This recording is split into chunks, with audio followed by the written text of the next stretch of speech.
Vamos a encarar hoy el Evangelio según San Mateo.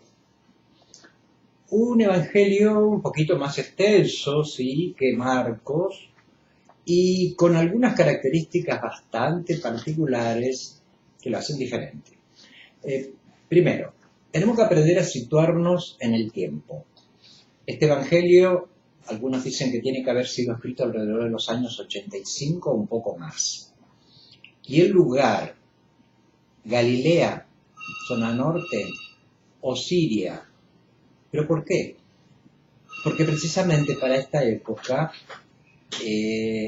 y la problemática con el Imperio Romano había estado trayendo mucha persecución. Hay que ubicar detrás de este evangelio un imperio que desde el año 63 comienza a tomar mucha fuerza en la región de Palestina, pero que también tiene un pueblo muy rebelde que precisamente no quiere aceptar el dominio o el poderío romano y lleva a continuos levantamientos. Eso va a traer alrededor del año 66 el comienzo más o menos de lo que llamamos la guerra judía. Una guerra judía que por supuesto va a ser reprimida brutalmente por el imperio, que va a llevar a la destrucción de la ciudad de Jerusalén y su templo. Esto va a traer una dispersión muy grande, y al no tener más el templo, las mismas comunidades judías sienten una orfandad muy grande y a donde van buscan de alguna manera de reconstituirse como grupo humano, como grupo religioso, y ahí cobran mucha importancia las sinagogas también. Es el periodo también en que, fruto de toda esta represión, el judaísmo va constituyendo aquello que llamamos también el judaísmo formativo, que viene a ser como una especie de resistencia desde lo religioso. Esto no es nuevo en Israel.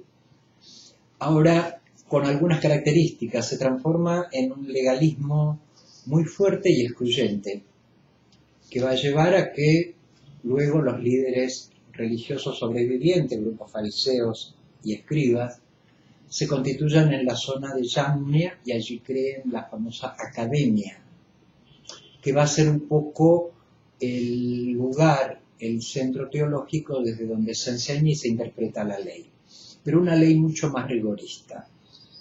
Esto trae tensiones en el grupo de aquellos provenientes del judaísmo que abrazaron también la fe en Jesús, el muerto resucitado, pero también trae conflictos con Roma.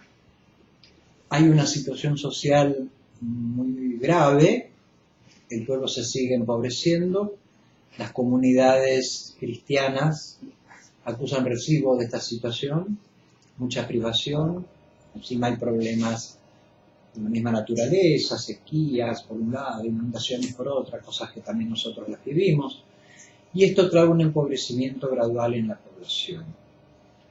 Todo este contexto es como el telón de fondo donde aparece el Evangelio de Mateo.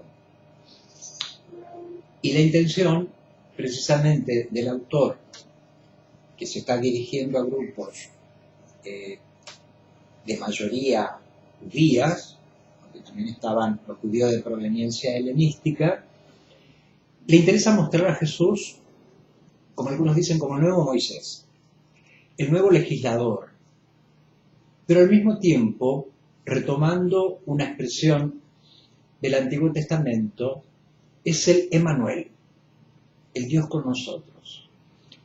Esta expresión va a atravesar todo el Evangelio, desde el principio hasta el final.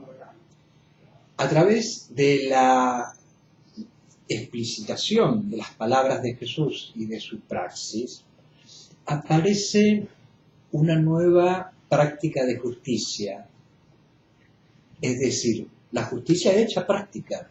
¿Y cómo? Bueno, a través de la enseñanza y de las acciones concretas de Jesús. ¿Cómo va a ser esto el autor para presentar? Los libros sagrados de los hebreos, los libros fundamentales, son los 5 primeros. El Pentateuco, la ley, la Torá.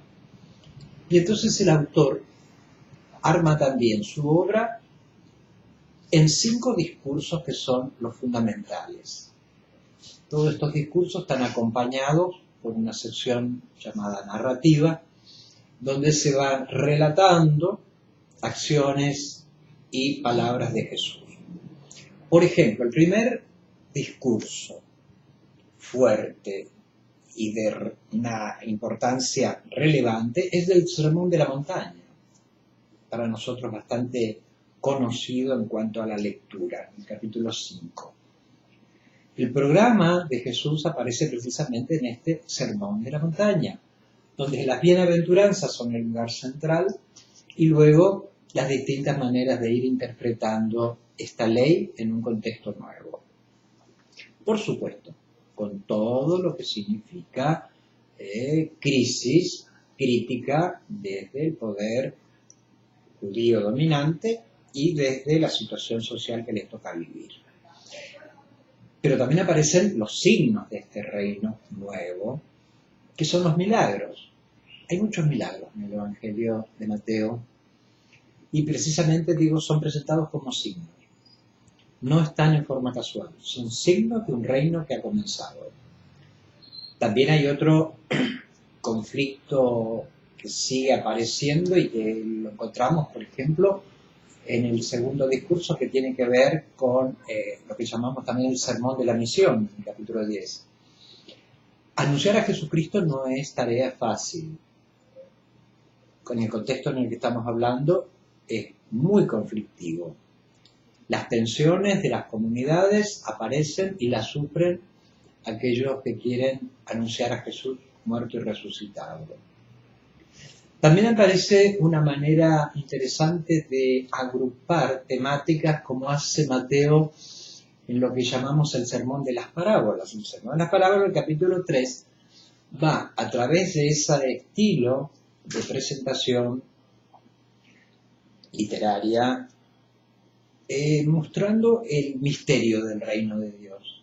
No es tan claro para los que leen la obra de Mateo descubrir esos misterios. Y entonces, a través de las parábolas, como dice el mismo Jesús, a la gente se le habla en parábolas, pero a ustedes les explico todo.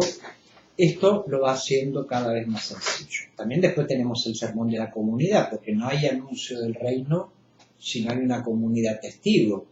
Y ahí Mateo se explaya en lo que significa el seguimiento. Pero también luego presenta la parte de la necesaria vigilancia que aparece en el último discurso con la llegada definitiva del reino de Dios. Todo esto cerrado con la nueva ley del reino que está ejemplificado en la Pascua de Jesús. Es el nuevo Cordero, es la pasión asumida por la humanidad y es el Dios con nosotros que peregrina con nosotros a partir de la resurrección. Estaré con ustedes hasta el fin de los tiempos. Y lo está cumpliendo.